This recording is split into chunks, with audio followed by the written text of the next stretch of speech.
राष्ट्रीय स्वयंसेवक संघ कर रहा अपनी 100 वर्ष की यात्रा पूरी। यात्रा के दौरान आई अनेक चुनौतियां, पर संघ बढ़ता रहा आगे। आरएसएस कार्यवाह दत्तात्रेय होसबाले 100 वर्षों के अनुभवों को कर रहे साझा। चुनौतियां, आम जन का सहयोग और समर्पण से कैसे बनी यात्रा सुगम।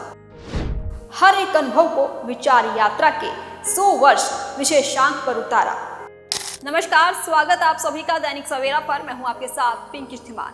100 वर्षों का हुआ आरएसएस यानी राष्ट्रीय स्वयंसेवक संघ, जिसकी स्थापना 100 साल पहले 27 सितंबर 1925 को विजयदशमी के दिन ही डॉक्टर केशव बलिराम हेडगेवार ने नागपुर से की थी। और अब ये आरएसएस 100 सालों की शताब्दी को पूरा कर चुका है, शताब्दी में प्रवेश कर चुका है और अब दशहरे से एक साल तक के लिए पूरे देश में शताब्दी अभियान आरएसएस संघ चलाएगा। आपको बता दें कि इसी दौरान देश में 7 बड़े कार्यक्रम भी किए जाएंगे।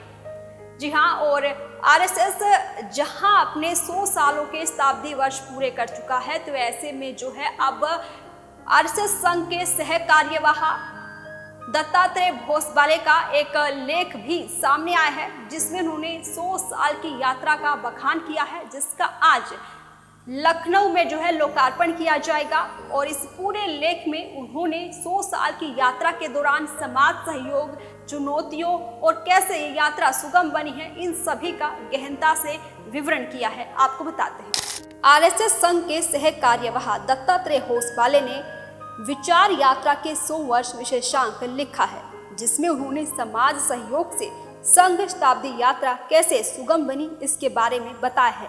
इन 100 सालों के दौरान संघ की यात्रा परिश्रमपूर्ण और चुनौतियों से भरी रही है, लेकिन आम जनों ने समर्थन कर इसे आसान बनाया और इस यात्रा में अपना सब कुछ समर्पित किया है। अपने इन सभी अनुभवों को साझा करने की कोशिश की है। इसी के साथ राष्ट्रीय संघ ने राष्ट्रीय हित के कई विषयों को उठाया भी है और संघ कैसे सकारात्मक बदलाव लाने में सक्रिय भूमिका निभा रहा है, इन सभी विषयों को दत्तात्रेय होसबाले ने बहुत ही गहनता से बताने की कोशिश अपने इस लेख में की है। क्या कुछ है इस लेख में, आपको विवरण बताते हैं इसका। लेख में संघ की 100 सालों की यात्रा पर प्रकाश डालते हुए उन्होंने अंकित किया है, राष्ट्रीय स्वयंसेवक संघ के कार्यों को अभी 100 वर्ष पूर्ण हो रहे हैं। इस 100 वर्ष की यात्रा में कई लोग सहयोगी और सहभागी रहे हैं। ये यात्रा परिश्रमपूर्ण और कुछ संकटों से अवश्य घिरी रही, परंतु सामान्य जनों का समर्थन उसका सुखद पक्ष रहा।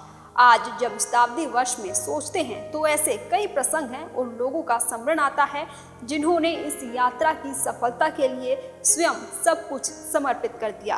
प्रारंभिक काल के वे युवा कार्यकर्ता एक योद्धा की तरह देश प्रेम से ओतप्रोत होकर संघ कार्य हेतु देश भर में निकल पड़े।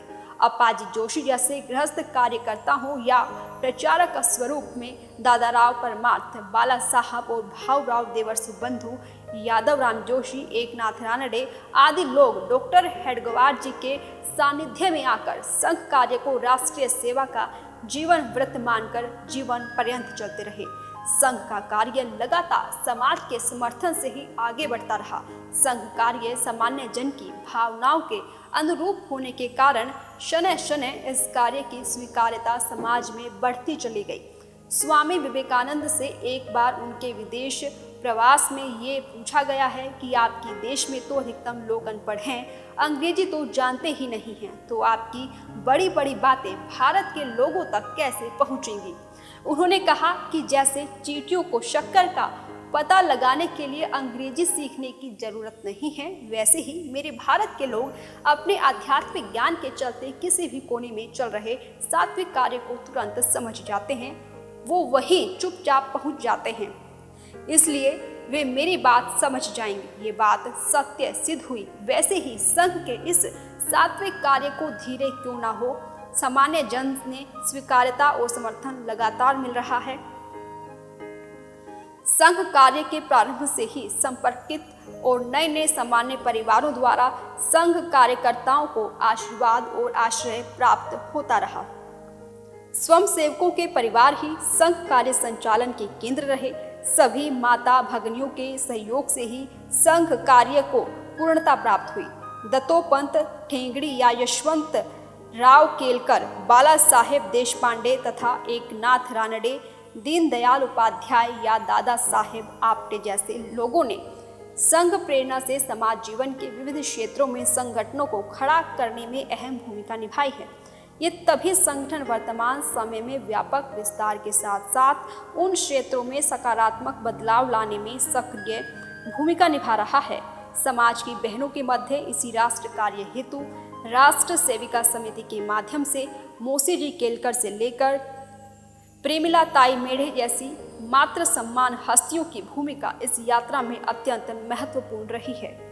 भविष्य में राष्ट्र की सेवा में समाज के सभी लोगों के सहयोग और सहभागिता के लिए संघ स्वयं सेवक शताब्दी वर्ष में घर घर संपर्क के द्वारा विशेष प्रयास करेंगे।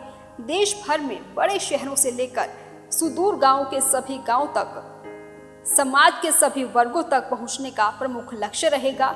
समूचे सज्जन शक्ति के समन्वित प्रयासों द्वारा राष्ट्र के सर्वांगीण विकास की आगामी यात्रा सुगम और सफल होगी। तो ये सभी वो अहम बिंदु थे जिनके माध्यम से आरएसएस संघ के सर कार्यवाह दत्तात्रेय होसबले ने इन सभी बिंदुओं के जरिए 100 सालों की यात्रा पर प्रकाश डालते हुए उन्हें इस विशेषांक में अंकित किया है।